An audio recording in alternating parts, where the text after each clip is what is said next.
The hydrosphere. अब next layer हम लोग लिथोस्फीयर पढ़ चुके हैं। अब दूसरी लेयर आती है लिथोस्फीयर, सबसे टॉप मोस्ट लेयर थी ऊपर की। अब उसकी बाद की लेयर आती है हाइड्रोस्फीयर। हाइड्रो मतलब होता है पानी और स्पेयर जिस लेयर में पानी मतलब वाटर के बारे में बात किया जाए। The hydrosphere the hydrosphere is compose of all the water और नियर द अर्थ। जितने भी अर्थ के नज़दीक जितने पानी हैं वो सब उस लेयर में आते हैं हाइड्रोस्फीयर में। The includes of ocean, river, lake, even the moisture in the air. जितने भी हवा में जो मॉइस्चर है मतलब जितनी नमी है वो ओशियंस मतलब समुद्र, महासागर, रिवर्स नदियाँ, lakes and even all the moisture in the air सभी क्या होती हैं, नमियाँ जितनी हैं सब हवा में वो सभी किस में आती हैं, हाइड्रोस्फीयर के अंदर आती हैं। 97% of the earth water in ocean. पूरे अर्थ का 97% वाटर कहाँ पाया जाता है, ओशियन में। The remaining 3% is fresh water. पूरे अर्थ में 97% होता है अर्थ का ओशियन पाया जाता है पानी और 3% फ्रेश पानी होता है। 3/4 of the fresh water is solid and exist in the form of seeds. मतलब पूरे 3% का 3/4 3/4 फ्रेश वाटर पाया जाता है और जो भी किस रूप में पाया जाता है, सॉलिड में मतलब बर्फ के रूप में। एंड एग्जिस्ट बचा हुआ फॉर्म होता है आइस शीट में, बचा हुआ आइस शीट में होता है। Water supports all of life, all form of life. पूरे जितने भी एनिमल्स हैं जो भी हैं उस सभी फॉर्म्स को सपोर्ट करता है, लाइफ के हर फॉर्म को सपोर्ट करता है कौन, water. Water is form 3 state. Water 3 state में पाया जाता है, सॉलिड, लिक्विड, गैस। सॉलिड में आइस, लिक्विड में वाटर खुद एंड गैसियस स्टेट में water vapour. Fresh water is made available on the land and through the process of water cycle. हम लोग को फ्रेश वाटर मतलब ताज़ा पानी हम लोग को मिलता है, अवेलेबल होता है किसके ज़रिए, लैंड के ज़रिए, through the process of water recycle. Water recycle क्या होता है, वाटर रिसाइकिल मतलब पहले होता है क्या, ओशियन से पानी सन के रेस की वजह से इवापोरेशन होता है, वो गर्म होता है, धूप के पानी की वजह से सन के ओशियन का पानी क्या होता है और इवापोरेशन होता है। मतलब इवापोरेशन कब होता है, प्रोसेस होता है, इवापोरेशन प्रोसेस होता है सन की रोशनी की हेल्प से ओशियन का पानी इवापोरेट होके बादल बन जाता है, क्लाउड। और फिर प्रेसिपिटेशन के ज़रिए वो क्या होता है, धीरे धीरे ऊपर रहता है पानी, नीचे आके बरसात होती है और फिर वापस ग्राउंड वाटर हो जाता है। तो ऐसे रिसाइकिलिंग भी चलता है, तो इसे बोलते हैं वाटर साइकिल। पहले पानी से फिर इवापोरेशन होके वाटर वेपर, वाटर वेपर से फिर क्लाउड, क्लाउड से फिर वापस रेन के रूप में वापस नीचे ग्राउंड वाटर। तो ये सब क्या प्रोसेस वाटर साइकिल के जरिए हमें लैंड वाटर मिलता रहता है। Okay, and the next layer we study about atmosphere. The layer of air surround the earth is called atmosphere. जो लेयर एयर का होता है मतलब हवा की जो लेयर हमारे चारों तरफ पाई जाती है उस एयर को बोलते हैं, उस एयर लेयर को बोलते हैं हम atmosphere. The atmosphere is a mixture of gases. Atmosphere किसका मिक्सचर होता है, गैसेस, डस्ट एंड वाटर। पानी, water vapour sorry, water vapour पानी का भाप, गैस और डस्ट, इन सभी के मिक्सचर को बोलते हैं एटमॉस्फेयर। उसे हम क्या बोलते हैं, atmosphere. The word atmosphere is derive from the word Greek word Atmos. जो एटमॉस्फेयर वर्ड हमें मिला है, ये वर्ड कहाँ से आया, ग्रीक का वर्ड है एटमॉस और विच मीट होता है वेपर। एटमॉस मतलब क्या होता है, ग्रीक का वर्ड है एटमॉस जिसका मतलब होता है वेपर मतलब भाप, वाष्प।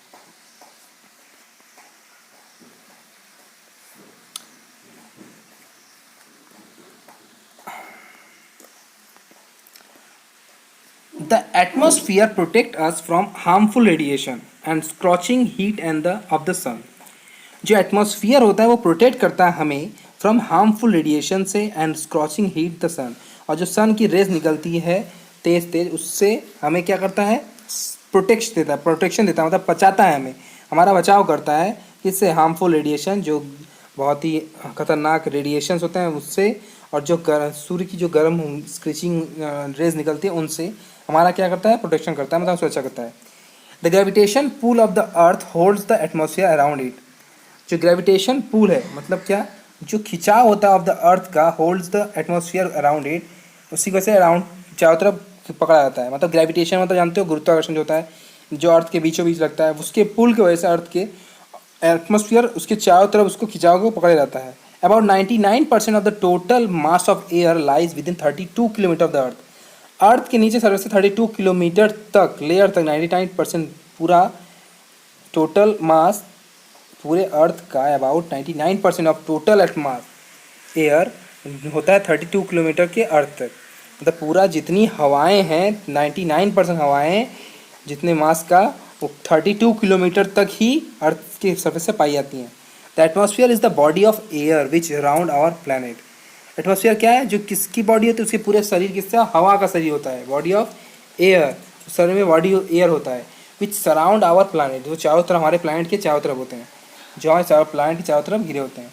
The air consist 79% nitrogen. Atmosphere में 79% नाइट्रोजन गैस पाई जाती हैं, जस्ट अंडर 21% ऑक्सीजन। और 21% कितना पाई जाती हैं? ऑक्सीजन।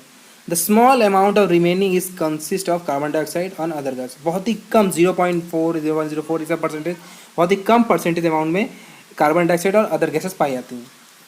तो ये हो गया एटमॉस्फेयर। अब आते हैं नेक्स्ट लेयर, क्या कौन सा? बायोस्फीयर। कौन सा sphere? Biosphere. Okay, let's start. The biosphere, the narrow zone where land, water and air comes into contact with each other is called biosphere. Biosphere क्या है? जो नैरो जोन, जो पतली सी जोन जहाँ लैंड, वाटर और air come into contact, जहाँ land, water और हवा, मतलब लैंड मतलब ज़मीन, वाटर मतलब पानी और एयर मतलब हवा, मिलके कांटेक्ट, एक दूसरे के साथ मिल जाते हैं, कांटेक्ट करते हैं ईच अदर, उसे बोलते हैं, तीनों आके कंबाइंड होते हैं, वहाँ को बोलते हैं biosphere. Living Bing exist only in the biosphere. इसी स्पेयर में, इसी लेयर में बस लिविंग थिंग्स पाए जाते हैं और किसी लेयर में नहीं। In this biosphere which makes the earth unique planet. इसी स्पेयर की वजह से, इसी लेयर या इसी स्पेयर की वजह से, बायोस्फीयर के ही वजह से हमारा अर्थ एक यूनिक प्लैनेट कहा जाता है सोलर सिस्टम का। पूरे सोलर सिस्टम का यूनिक प्लैनेट अर्थ किस लिए कहा जाता है? क्योंकि इस प्लैनेट में कौन सा स्पेयर है? बायोस्फीयर, जिस स्पेयर में लिविंग थिंग्स पाए जाते हैं। Living things range from the microscopic organism, huge trees, animals and humans. Living things, जो living beings की रेंज है, मतलब लिविंग जो पाए जाते हैं उसकी रेंज कहाँ से कहाँ तक होती है? माइक्रोस्कोपिक ऑर्गेनिज्म, मतलब छोटे छोटे ऑर्गेनिज्म होते हैं, छोटे छोटे अमीबा, उससे भी छोटे छोटे माइक्रोनिज्म हाथों में पाए जाते हैं, जो दिखे जाते नहीं है, जो नेक्ड आइज से देखे नहीं आते, उस ऑर्गेनिज्म से लेकर ह्यूज ट्री तक, बड़े बड़े ट्री तक, और एनिमल्स एंड ह्यूमन्स, ये सभी इस लिविंग बींग्स के रेंज में आते हैं। This great variety of life on earth is called biodiversity. और इस ग्रेट वैरायटी, इस लाइफ को, इसी जीवन को ही हम अर्थ की इस जीवन में, जो अर्थ में जीवन जिया जाता है, इस जीवन को बोलते हैं biodiversity. The living organism in the biosphere can be classified into planet kingdom. जो लिविंग ऑर्गेनिजम्स हैं इन द बायोस्फीयर में can be classified into plant kingdom and animal kingdom. इस लिविंग ऑर्गेनिजम्स को दो भागों में बांटा गया है। एक होता है प्लांट किंगडम, जिसमें प्लांट आते हैं, ऑल द प्लांट आते हैं, और दूसरा आता है एनिमल किंगडम, जिसमें पूरे के पूरे एनिमल्स आते हैं। प्लांट किंगडम में हम पढ़ेंगे प्लांट के बारे में, और एनिमल किंगडम में पढ़ेंगे एनिमल के बारे में। अब आता है ecosystem. What is ecosystem? An ecosystem is the interaction of living community of plants and animals with environment and each other. Ecosystem जिसमें एक दूसरे इंटरेक्ट करते हैं। कौन इंटरेक्ट करता है? प्लांट और एनिमल एक दूसरे के साथ जीने के लिए एक दूसरे के साथ इंटरेक्ट करते हैं, मतलब इंटरेक्शन, एक दूसरे के मिलते हैं या आमने सामने होते हैं, inform with the environment and each other, environment साथ और ईच अदर साथ, इसे बोलते हैं इकोसिस्टम। ऐसा सिस्टम जिसमें एनिमल्स और प्लांट्स इन्वायरमेंट के साथ एक दूसरे के साथ इंटरेक्ट करते रहें। Ecosystem exist on variety of class scales. Ecosystem बहुत सारे स्केल से मिला हुआ है। एन एग्जांपल, जैसे small scale ecosystem is pond. Small scale ecosystem का एग्जांपल क्या है? छोटा सा तालाब, पॉन्ड। मीडियम स्केल इकोसिस्टम का एग्जांपल है forest, and tropical rain forest is example of very large ecosystem. और ट्रॉपिकल रेन फॉरेस्ट मतलब बहुत बड़ा, वो हो जाएगा वेरी लार्ज इकोसिस्टम। तो स्मॉल स्केल इकोसिस्टम मतलब छोटा इकोसिस्टम जिसमें आता है पॉन्ड। मीडियम स्केल इकोसिस्टम जैसे हो गया फॉरेस्ट, कैसा फॉरेस्ट आई डोंट नो, तो हो जाएगा जंगल बस, तो हो जाएगा स्मॉल, हो जाएगा मीडियम फॉरेस्ट। मगर ट्रॉपिकल रैन फॉरेस्ट हो जाएगा तो हो जाएगा एग्जाम्पल होगा वेरी लार्ज इकोसिस्टम का। ठीक। There is a never ending process of transfer of energy. There is a never ending process of transfer of energy taking place in the environment. ऐसा कोई भी प्रोसेस नहीं है जिसमें कभी नहीं एंड होता, कभी ये प्रोसेस कभी एंड ही नहीं होता एनर्जी का ट्रांसफर करना। Taking place in environment, environment में एनर्जी का जो ट्रांसफर होता है वो कभी भी एंड नहीं होता। Let us understand in this example, example समझो, जैसे sun is the main source of energy, energy का मेन सोर्स कौन होता है? Sun. Plants grow due to solar energy, और प्लांट्स जो बड़े होते हैं वो किसके वजह से? सोलर एनर्जी की वजह से।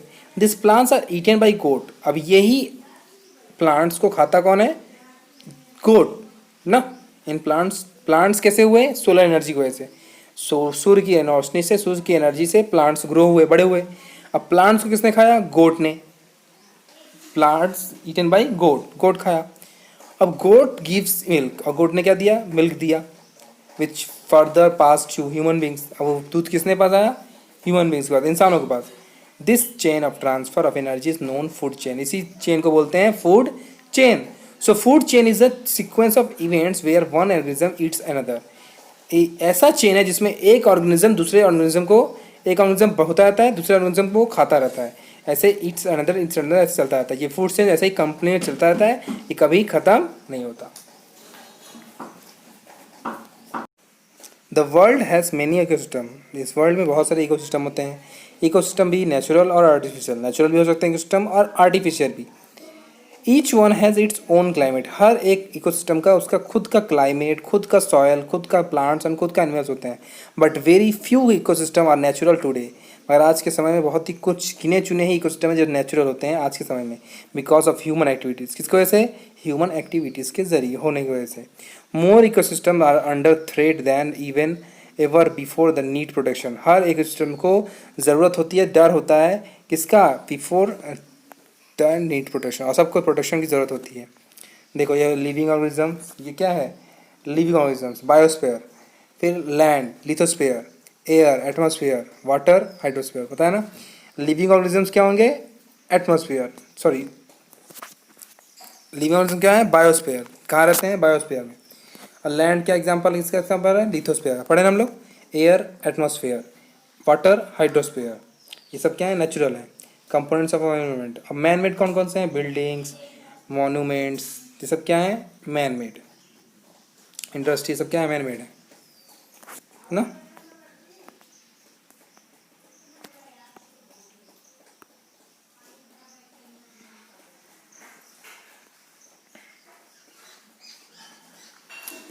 इवोल्यूशन ऑफ ह्यूमन बींग्स, अब ह्यूमन बींग्स के क्या इवोल्यूशंस हैं वो हम पढ़ेंगे। As stated above, early humans adjust themselves with the surrounding in the way which they lived. Most of their needs were fulfilled from the environmental resource. With time, the quality and the quantity of human needs changed. बोल रहा है evolution of human beings, अब human beings का जो environment है उसको हम पढ़ने वाले हैं। बोल रहा है एज स्टेटेड अबव, हम लोग जो देखे हैं स्टेट के अबव बहुत सारे, अर्ली ह्यूमंस एडजस्ट देमसेल्फ, वो एक दूसरे के आते हैं एडजस्ट करते आते हैं। With the surrounding in which they live, जो रहते हैं एक दूसरे साथ वो क्या कैसे रहते हैं? एडजस्ट करके। Most of their needs they are fulfilled from the environmental resource, उनके ज़्यादातर ज़रूरतें कौन पूरा करता है? इन्वायरमेंट, उनका पर्यावरण। With time the quality and the quantity of human needs change, समय के हिसाब से उनकी जो क्वालिटी है खाने की या चीज़ की और उसकी जो क्वांटिटी है, मात्रा, वो क्या होती है? चेंज होती रहती है। They started developing and techniques new ways environment, वो इन्वायरमेंट में नए समय के हिसाब से धीरे धीरे क्या डेवलपिंग जो टेक्निक्स हैं वो डेवलप करते रहते हैं, नया नया तरीका ले आते रहते हैं, इन्वायरमेंट में नया नया तरीका ले आते हैं। The early man domesticated animals started and growing crops to meet his needs, जो अर्ली मैन होते हैं वो डोमेस्टिकेटेड एनिमल्स को पहले, जो पहले के व्यक्ति जो मैन थे मतलब पहले के लोग, उन्होंने सबसे पहले किसको पालतू जानवर बनाया? डॉग को। फिर धीरे धीरे स्टार्ट किया growing crops to meet his need, फिर धीरे धीरे अपनी ज़रूरतों के हिसाब से उन लोग फसल या अनाजों को उगाने लगे। This help him to lead settle life, ये उन्हें मदद किया उनकी जीवन को सेटल करने में। The small settlements grew in the river valley, फिर धीरे धीरे से सेटलमेंट से वो नदियों के किनारे अपना सभ्यताओं को सेटल करने लगे। Where the land was fertile and the water was readily available, जब धीरे धीरे देखिए ज़मीन उपजाऊ हो गई हैं, फर्टाइल हो गई हैं, and water was readily available, जब पानी मिलने लगा। With the passage of time, फिर समय के हिसाब से धीरे धीरे बीतता गया, human started changing the natural environment, फिर समय के हिसाब से उन लोग इन्वायरमेंट को चेंज करते गए अपने advantage with the help of the variety skill and technology, उन लोग के पास नई नई टेक्नोलॉजी आई, नए नए स्किल्स आए, उन लोग के पास दिमाग आया, ज्ञान आए, इस हिसाब से उन्होंने और इन्वायरमेंट को चेंज किया, नेचुरल इन्वायरमेंट को और चेंज किया। They started building house to live in, अब धीरे धीरे उन लोग हार्ट में नहीं रहने लगे, अब धीरे धीरे उन लोग किसमें रहने लगे, बिल्डिंग में रहने लगे। दे डिस्कवर्ड मिनरल्स, अब उन्होंने डिस्कवर किया किसका, मिनरल्स, खनिजों का। एंड इन्वेंटेड मशीन, और बड़ी बड़ी मशीनें बनाई उस खनिजों को निकालने के लिए। द ग्रोइंग पॉपुलेशन, अब धीरे धीरे पॉपुलेशन भी बढ़ने लगी। इंक्रीजिंग डिमांड फॉर गुड्स, और सामान, अब जब पॉपुलेशन बढ़ी तो डिमांड जो है उनकी सामान की बढ़ने लगी। Resulting the rapid industrialisation and mass production, जिसका निर्णय हुआ रैपिड इंडस्ट्रियलाइजेशन, मतलब बहुत ज़्यादा मात्रा में इंडस्ट्रियलाइजेशन, बड़ी बड़ी इंडस्ट्री आ गई, एंड मास प्रोडक्शन, अब बहुत ज़्यादा उत्पादन होने लगा। Humans are continuously and indiscriminately exploiting the environment, फिर धीरे धीरे इंसान ही है जो लगातार और इनडिस्क्रिमिनेटली अनंत, मतलब बहुत ही अलग तरह से एक्सप्लोटिंग द इन्वायरमेंट को तहस नहस करते जा रहे हैं to fulfil their never ending requirement, जो धीरे धीरे क्या रिक्वायरमेंट ख़त्म ही नहीं होगी, जो नीड है, ये ज़रूरतें हैं, वो कभी ख़त्म ही नहीं होगी। This is the leading of environmental degradation, इसी की वजह से यही है पर्यावरण का डिग्रेडेशन, जो पर्यावरण का हो रहा है घटाव या पर्यावरण की जो बर्बादी हो रही है, वो सब किसकी वजह से होती है, इसी चीज़ों की वजह से, ह्यूमंस की नीड की वजह से, ज़रूरतों की वजह से, जो क्या है सीमित नहीं है, धीरे धीरे बढ़ती जा रही है। जो एक पहले सीमित थी वो सीमित नहीं रही, धीरे धीरे लालच ये क्या है, बढ़ती जा रही है, इसकी वजह से क्या हो रहा है, इन्वायरमेंट को वो खोखला कर रही है। Some of the causes environmental degradation are, अब इन्वायरमेंटल डिग्रेडेशन का क्या एक कॉजेज है, कारण क्या है, इसके दो कारण है, एक नेचुरल हैजर्ड्स, एक human induce hazards. Natural hazards क्या है, मतलब प्राकृतिक कारण क्या है, दे इंक्लूड्स वैल्केनिक इरप्शन, मतलब जो मतलब लावा का फटना, अर्थक्वैक, भूकंप आना, साइक्लोन, तूफान आना, फ्लूड्स, बाढ़ आना, ड्रॉट्स, सूखा पड़ जाना, ये सब क्या नेचुरल हैजर्ड्स है। ये तो नेचुरल तरह से उनको हानि पहुंच रही है, इन्वायरमेंट को, पर्यावरण को नेचुरल तरह से हानि पहुंच रही है। और human include hazards, man made, मतलब इंसानों की कैसे हानि पहुंची है, they include release of chemicals, बहुत ज़्यादा से ज़्यादा केमिकल यूज़ कर रहे हैं उन लोग खेती में, ये सब चीज़ में, जिसकी वजह से उनका डैमेज हो रहा है। फॉरेस्ट फायर, आग, जंगलों में आग लगा रहे हैं। पॉपुलेशन एक्सप्लोजन, जनसंख्या का बढ़ना। Population of land, sorry pollution of land, land का जो जिस हिसाब से पॉल्यूशन कर रहे हैं उन लोग रह रह के गंद सब करके।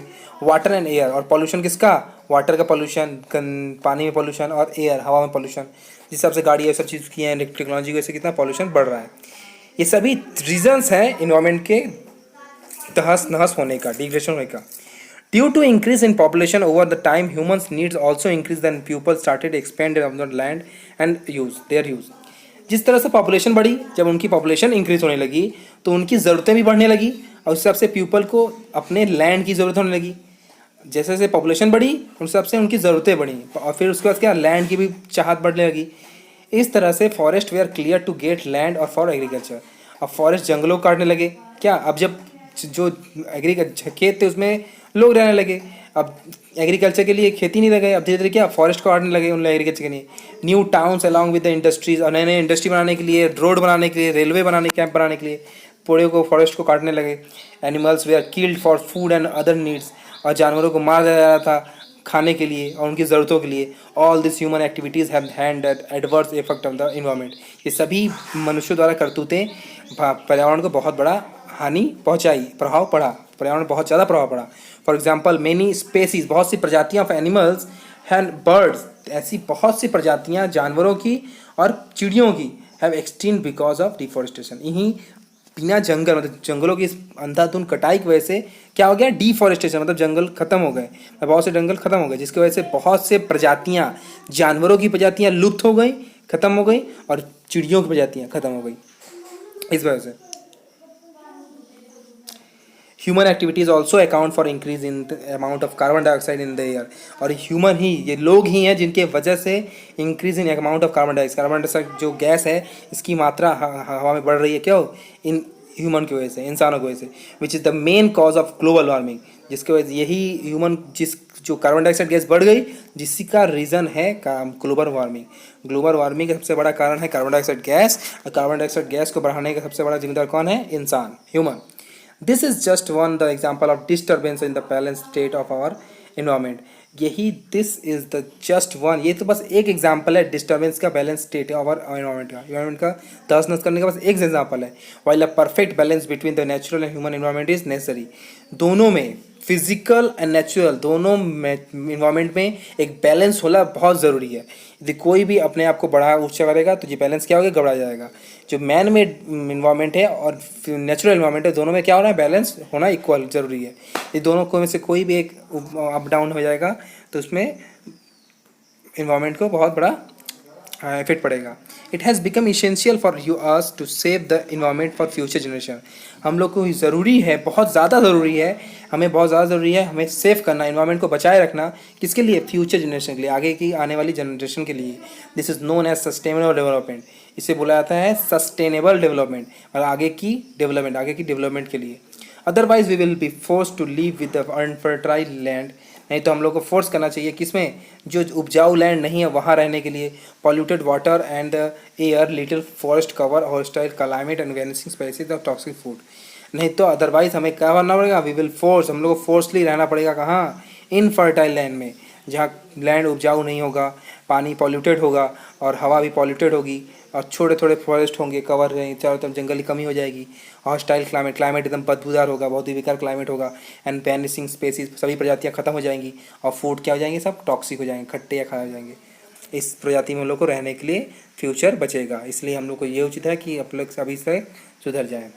Okay, this lesson is end, and in the next video I will be sending you the activities and more. Please do your activities for it yourself. Then again after some time I will provide you the exercises and activities.